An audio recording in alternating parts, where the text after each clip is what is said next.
Halo semua, nama gue Trisna dan selamat datang di Nan Films Indonesia, di mana gue akan merangkum sebuah film, baik film dalam negeri maupun luar negeri. Oke, gimana kabarnya ini? Mudah-mudahan baik-baik saja. Oke, di sini gue akan merangkum sebuah film semi yang berjudul Grinch yang dirilis pada tahun 2005. Film ini disutradarai oleh Park Joo-soo dan diperankan oleh Sim Ji-ho dan Sun Joo. Oke, film ini benar-benar tidak layak untuk anak kecil atau bocil. Kalau kalian masih di bawah umur 18 tahun, please jangan nonton rangkuman ini ya, Tolong banget ancip. Oke, langsung saja tanpa berlama-lama, gunakan earphone. Kalau nggak punya nggak apa-apa, cari posisi rebahan yang mantap. Mau tiduran berdiri, duduk bahkan kayang, silakan, saya tidak peduli. Langsung saja kita ke alur ceritanya. Selamat menonton, enjoy.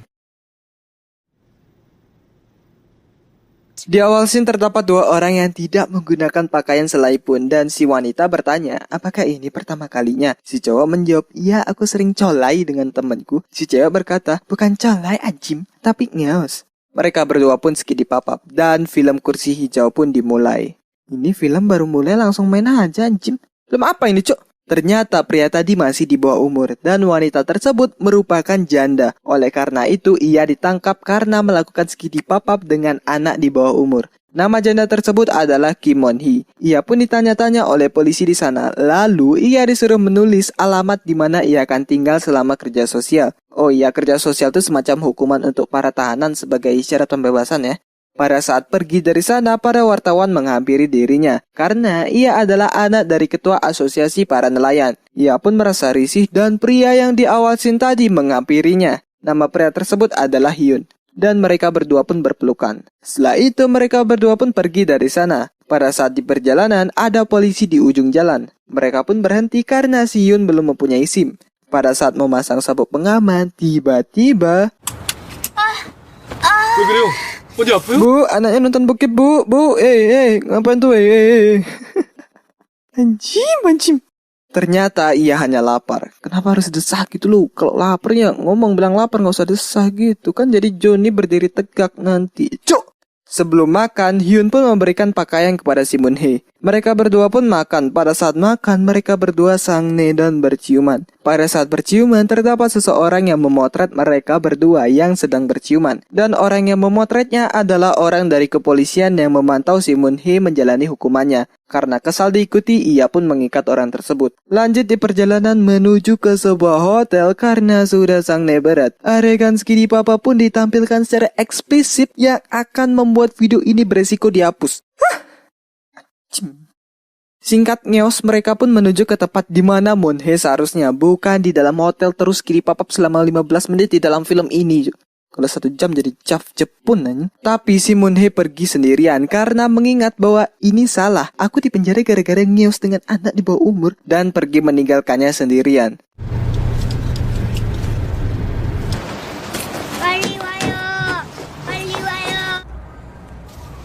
Singkat cerita, Moon Hee pun sampai di rumah temannya bernama Jin. Lalu si Moon Hee meminjam telepon Jin untuk menelpon si Hyun. Pada saat menelpon dan marah-marah, entah kenapa ia marah-marah, si Hyun sudah berada di sebelahnya. Setelah itu si Jin menyuruh mereka untuk makan. Karena masih kesal dengan Hyun, si Moon Hee pun menghajar si Hyun. Dan si Hyun langsung membawanya ke tempat makan. Dan mereka bertiga pun makan bersama. Malamnya si Moon Hee dan Jin pun berbincang-bincang dan curhat. Lalu si Hyun datang dan memberitahu bahwa ia akan mandi. Si Moon Hee pun hanya ketawa ketiwi.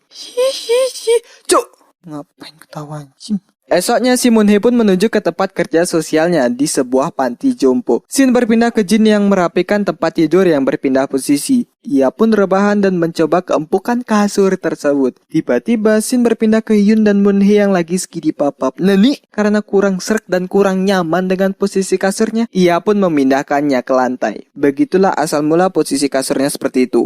Kembali ke Moon Hee yang sampai di panti jompo, dan di sana ia ditugaskan untuk menjaga dan merawat orang tua dan yang pikun kebanyakan perempuan. Dan ia bekerja di sana selama 8 jam, lalu mengajak ia pergi menuju melihat tempat tersebut. Sesampainya di sebuah ruangan, terdapat nenek-nenek ngamuk dan mereka berdua pun menenangkan nenek tersebut. Dan salah satu nenek di sana menginginkan sebuah lagu dan dokter di sana pun menyanyikan sebuah lagu. Setelah itu si dokter pun menyuruh si Moon-hee untuk memastikan ia tidur terlebih dahulu, baru boleh pulang. Singkat cerita, Moon-hee pun pulang yang dijemput oleh Hyun. Di tengah perjalanan terdapat telepon masuk, tapi si Hyun tidak memperdulikan telepon tersebut. Karena berkali-kali ditelepon, si Moon-hee pun menyuruhnya untuk mengangkat telepon tersebut. Karena risih, si Moon-hee pun mengambil teleponnya dan membuangnya keluar.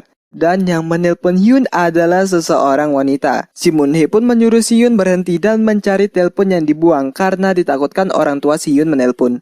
Telepon pun ditemukan dan kembali menuju rumah. Lalu Moon-hee dan Hyun pun membantu pekerjaan Jin, yaitu membuat sebuah gelas handmade. Pada saat Jin bernyanyi yang sama pada saat di panti jompo, si Moon-hee pun curhat tentang hal tersebut kepada Jin. Pada saat Hyun mandi, si Jin tidak sengaja masuk ke kamar mandi. Dan si Hyun pun berkata kepada Jin bahwa ia berterima kasih karena telah diizinkan tinggal di sana. Dan juga menganggap si Jin seperti kakaknya sendiri.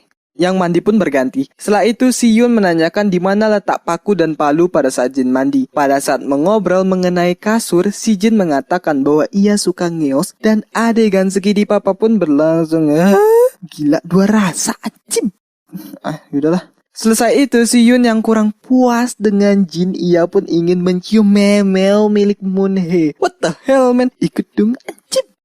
Dan segini papa pun berlangsung. Belum apa ini cok, ngeos mulu lah anjir. Tadi sama yang itu, sekarang sama yang ini. Dua kali anjing. Singkat cerita, si Moon-hee pun kembali menjalankan tugasnya yang dibantu oleh si Hyun. Pada saat memandikan nenek yang ngamuk, nenek ngamuk tersebut tidak kuat mendengar lagu yang dinyanyikan. Dan ia pun ingin menelanjangi si Moon-hee. Untungnya si Hyun datang dan membawanya pergi dari sana. Tapi celana dalamnya Moon-hee terlepas dan si nenek membawanya. Lalu si Hyun pun membelikan celana dalam untuk Moon-hee. Sebelum memasangnya, ia pun mencium memelnya terlebih dahulu. Anjing, sang de all the time, cuk.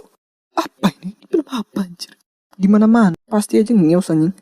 Setelah itu mereka berdua pun makan sushi. Pada saat makan, si Moon-hee menyuruh Hyun untuk tidak menggunakan bahasa yang formal kepada Moon-hee. Ia pun mengikuti keinginan Moon-hee untuk tidak terlalu formal dan menggunakan bahasa gaul. Selesai makan, mereka berdua pun pergi menuju klub dansa dan berdansa di sana. Dan ada orang yang mengawasi Moon-hee waktu itu. Si Hyun pun langsung menghampirinya dan orang tersebut ternyata menyuruh si Hyun untuk mengikatnya lagi. Selesai dansa, si Hyun pun minum yang membuatnya mabuk dan mengatakan isi hatinya ke Moon-hee. Ternyata itu bukan minuman alkohol, melainkan air. Dan ia cuma berpura-pura mabuk biar si Moon-hee percaya bahwa si Hyun amat sangat mencintai janda. Cuk!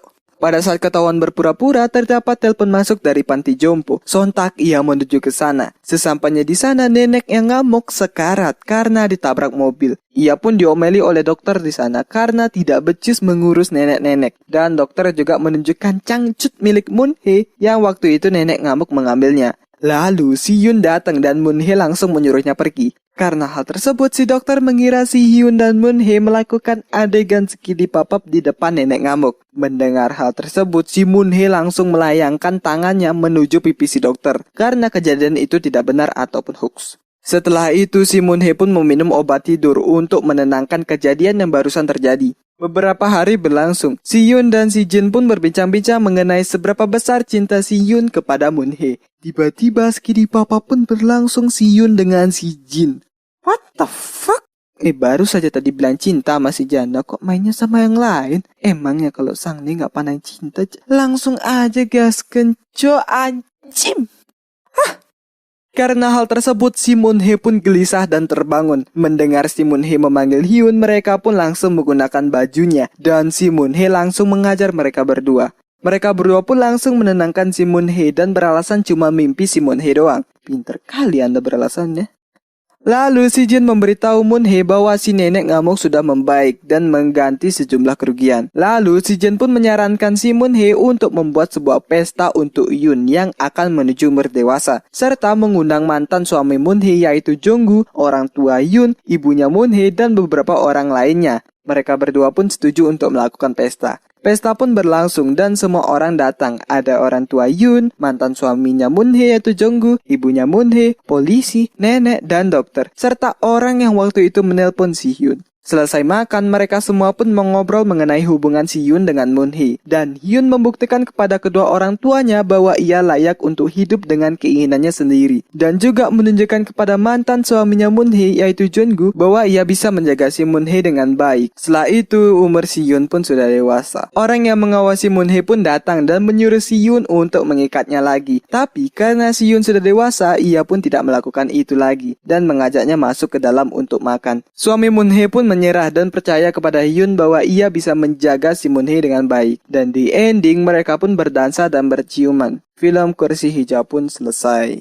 Hah, film apa ini, cuk? Udahlah.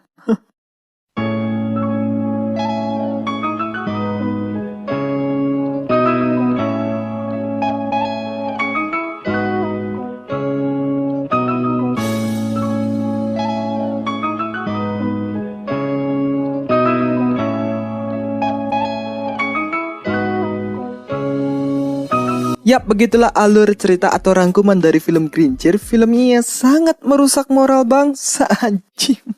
News di mana-mana, sangnya every single time. Aduh, anjing, ini film apa, cok? Kenapa gua rangkum film kayak gini?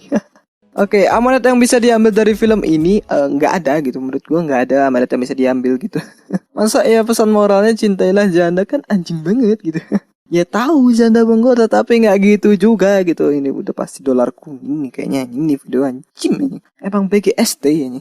Oke, terima kasih buat kalian yang sudah menonton sampai habis dan kuat dengan candaan di dalamnya. Oke, jangan lupa untuk klik subscribe dan lonceng di sebelahnya dan klik like sebanyak-banyaknya serta kalian bisa share ke teman-teman kalian. Oke, nama gua Trisna dan gua pamit undur diri. Salam penikmat film. Goodbye.